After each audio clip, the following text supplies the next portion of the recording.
Hello everyone, this is Dr. Habib. I have a short overview video regarding thyroid hormones and the points where the thyroid hormone system can break down. Let's get right into it. So the thyroid hormone system begins in the pituitary, the anterior pituitary gland, which hangs from the bottom of the brain. The pituitary gland sends a signal to the thyroid gland, which is located in the anterior neck, through a hormone called thyroid stimulating hormone. This tells the thyroid gland to then produce thyroid hormone. Now, 95% of the thyroid hormone produced by the thyroid gland is in the form of T4, which contains 4 iodine groups. This form is relatively inactive. However, 5% is the active form of T3, which contains 3 iodine groups. The vast majority of T4 to T3 is converted in the peripheral tissues, in other tissues, which we will go over in a minute. Now, if somebody has low thyroid function, oftentimes they will be prescribed something called Synthroid. Synthroid is a synthetic version of T4. Other people have also been prescribed something called natural desiccated thyroid, NDT, which is a form of T3. Both of these are treatments that are offered by conventional and alternative medicine. However, the problem is they don't necessarily get to the root of the problem. They help with the symptoms, but they don't get to the root of why the thyroid system is not functioning correctly. Now, the active form, T3, of the hormone produces an effect by being sent to the cells. The T3 goes to the receptor sites on the outside of the cell, which sends a message to the nucleus, the center of the cell, the brain center of the cell, which sends a signal to the engine of the cell called the mitochondria. The mitochondria is one of the organelles, and it is the engine of the cell. The function of mitochondria is to turn food in the form of carbohydrates, amino acids, and fatty acids into ATP, which is energy for the cell.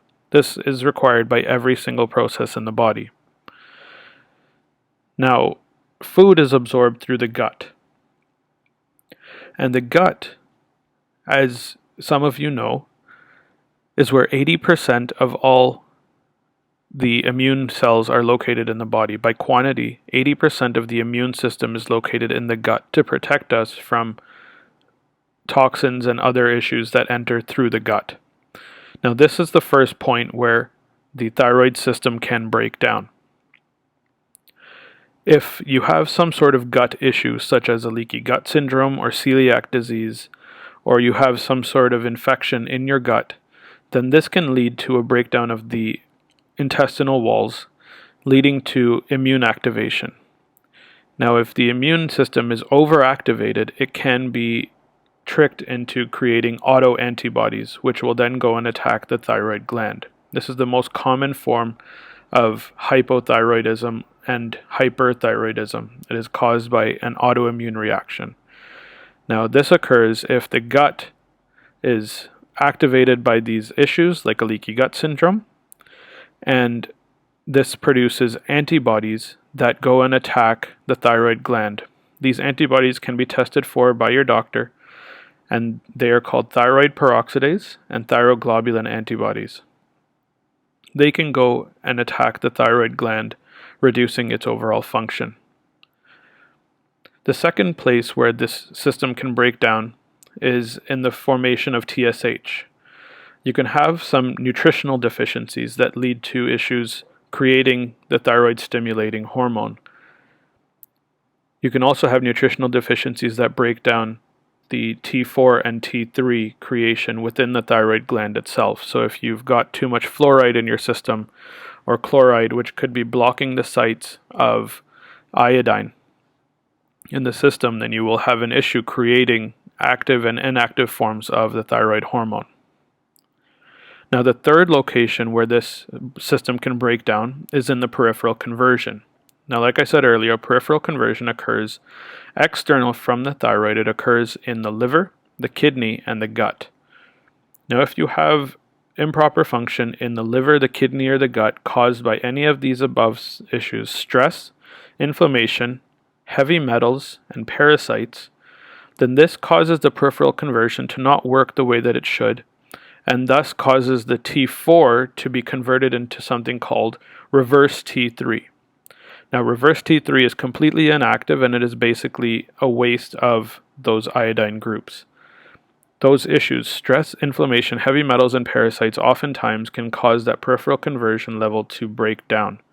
So if somebody is on Synthroid and doesn't seem to have much of an effect, the issue could be the peripheral conversion because they're not able to make the T4 into T3. The fourth location where the system can break down is at the actual receptor sites on the cells. Now, the receptor sites require three very important things. They require vitamin A, zinc, and exercise. If you do not have enough vitamin A, zinc, or exercise in your system, then you will not be able to have T3 binding to the receptor sites, thus stopping the effect of the T3 on each of the cells. This can lead to a lot of sluggishness, lack of energy, and those types of issues. The fifth location where the system can break down is actually in the process of the mitochondria. So mitochondrial dysfunction. Now, inside the mitochondria is where food in the form of carbohydrates, amino acids, and fatty acids are broken down through electron transport chain and citric acid cycle into the energy form, ATP, of the cells. If you do not have proper functioning mitochondria, then you will have an issue with producing energy, thus the sluggishness, the fatigue, and the tiredness that come along with thyroid dysfunction. Any of these 5 sections, one of these 5 areas, is where the breakdowns can occur.